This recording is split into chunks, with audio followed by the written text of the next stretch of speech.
for the murder of a colonial citizen, Schoolmaster Sable. Pedro Wakao will be dragged around the execution site by horse. Then his hands will be chopped off and his head crushed with a big hammer. Louis Mercier, you will be hanged by the neck until dead. The slave known as Tula of the Knip plantation will be put on 2 crossed poles, and all of his bones should be broken from the feet up. His face will be burned, then his head cut off and placed on a stake.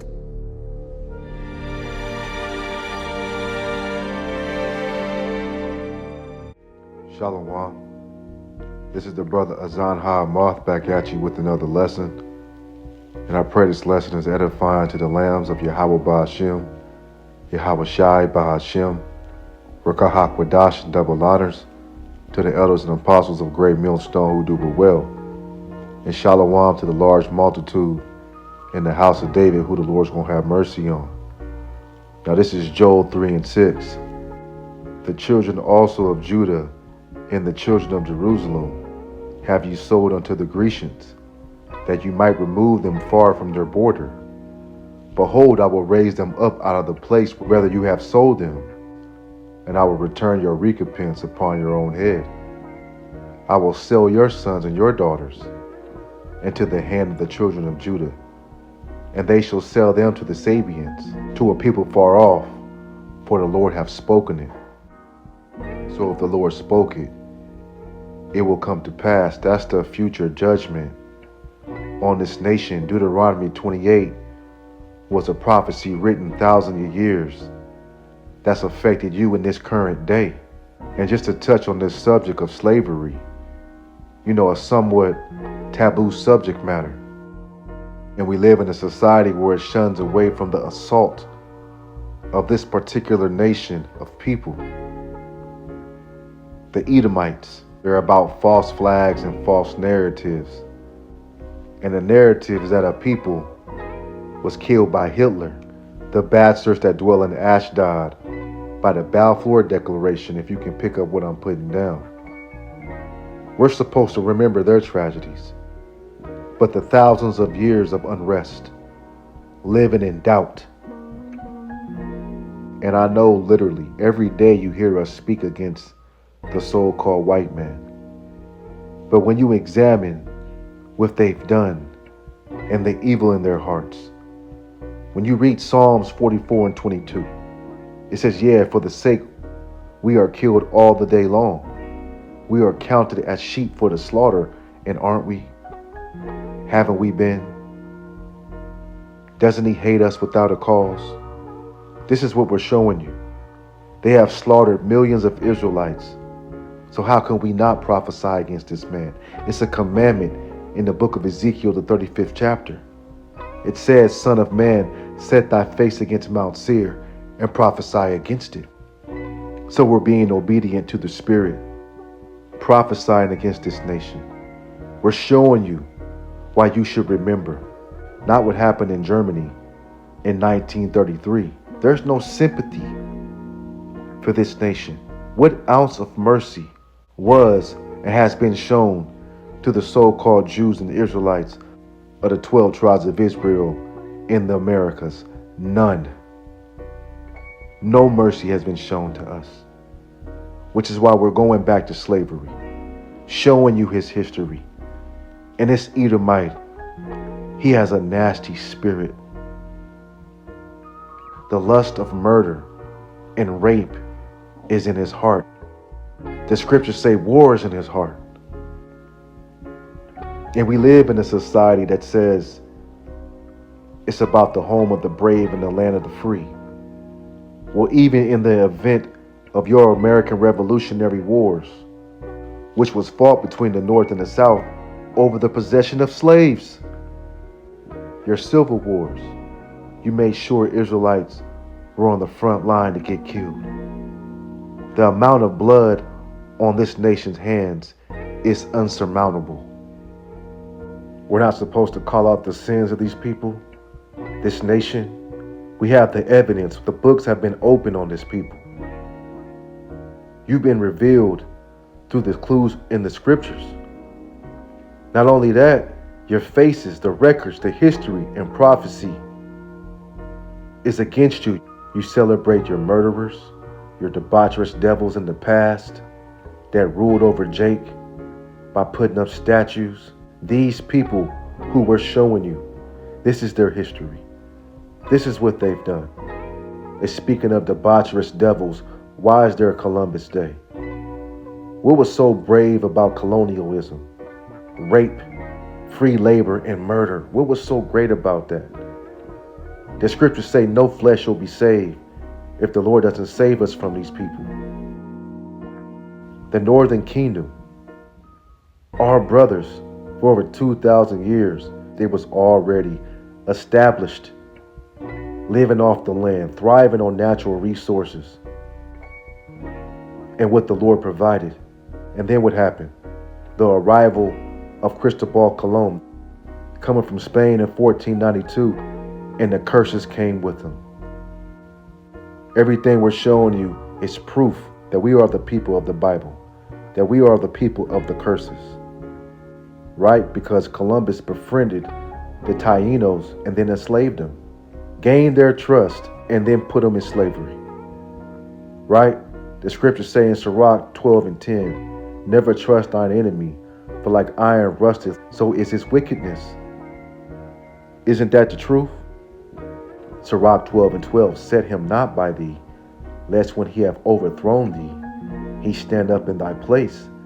Neither let him sit at thy right hand, lest he seek to take thy seat.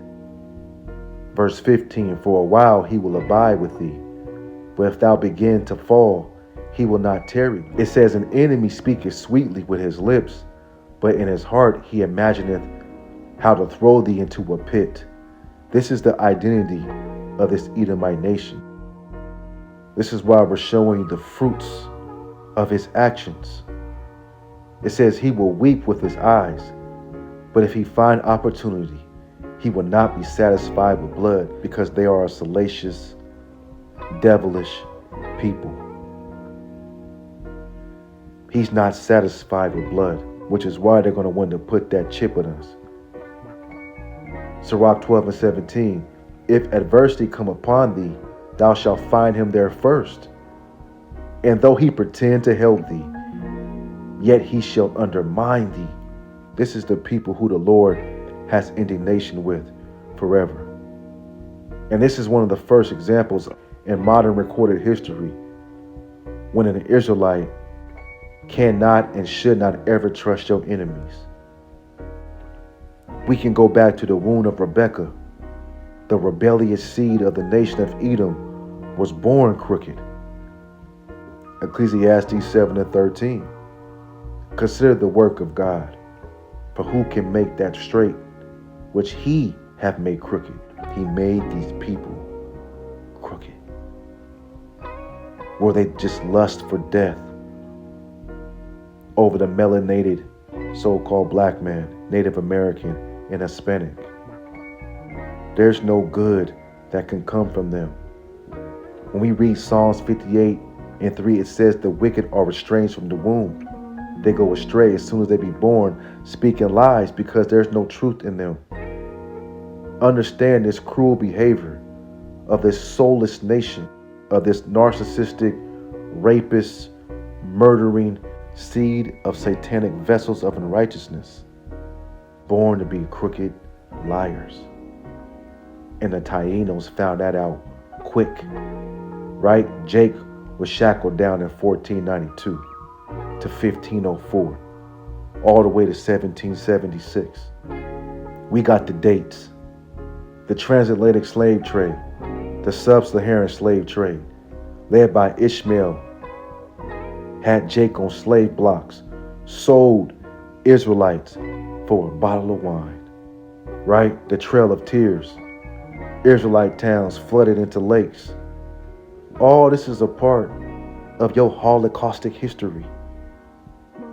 Not only did you pursue us with the sword, you emasculated men by buck breaking them, the sodomite nation that you are.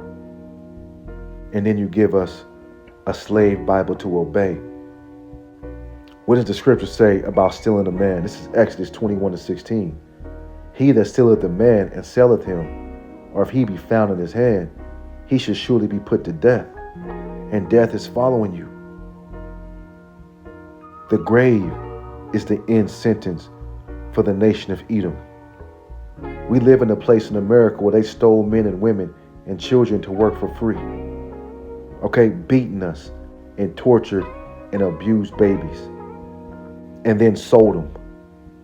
Deuteronomy 28:32. Thy sons and thy daughters shall be given unto another people, and thine eyes shall look and fail with longing for them all the day long, and there shall be no might in thy hand.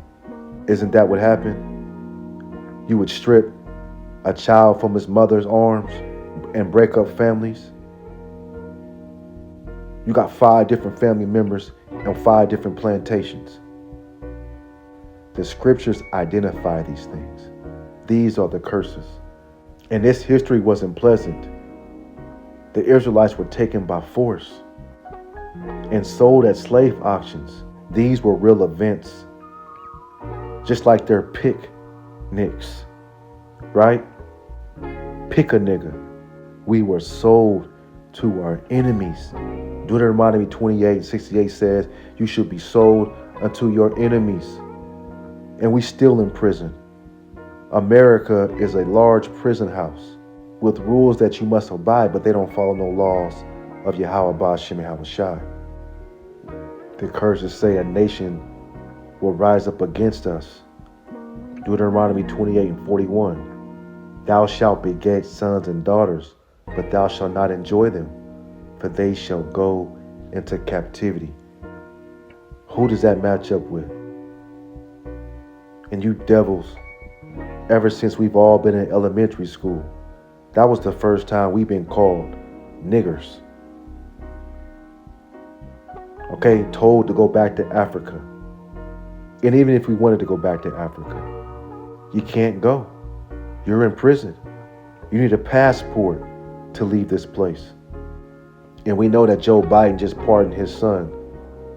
Well, the Lord ain't gonna pardon this nation. The Lord's gonna come down on you because you've took your blessing, that sword, just a little bit too far. Proverbs 6:17 says, they have a proud look, a lying tongue, and hands that shed innocent blood. Again, born speaking lies. He was made crooked, right?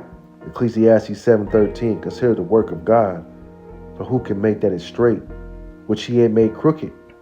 Right, made crooked means they can't be straightened. Their hearts have devised mischief. This is mischief that we're showing you. And this is going all the way back when America was established, coming out of the 13 British colonies.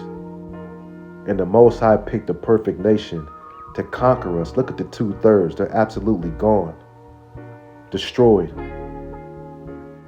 Isaiah 59:3 says, for your hands are defiled with blood, and your fingers with iniquity. Your lips have spoken lies. Your tongue have muttered perverseness. None calleth for justice, none pleaded for truth, and none of them do. It says they trust in vanity, speak lies, they conceive mischief, and bring forth iniquity. It's unforgettable. So we know it's a righteous thing to recompense those who trouble us. And Yahweh Shai said, vengeance is his, because you've touched the apple of his eye. And we can't wait till he comes down with that judgment. And I'll leave it there. I give all honor and glory to Yahweh Ba'ashem Yahushai, Ba'ashem Hakwadash. This is the brother Azan Ha Ahmath. I pray this lesson was edifying. Wow, Baba Bull. Shalom.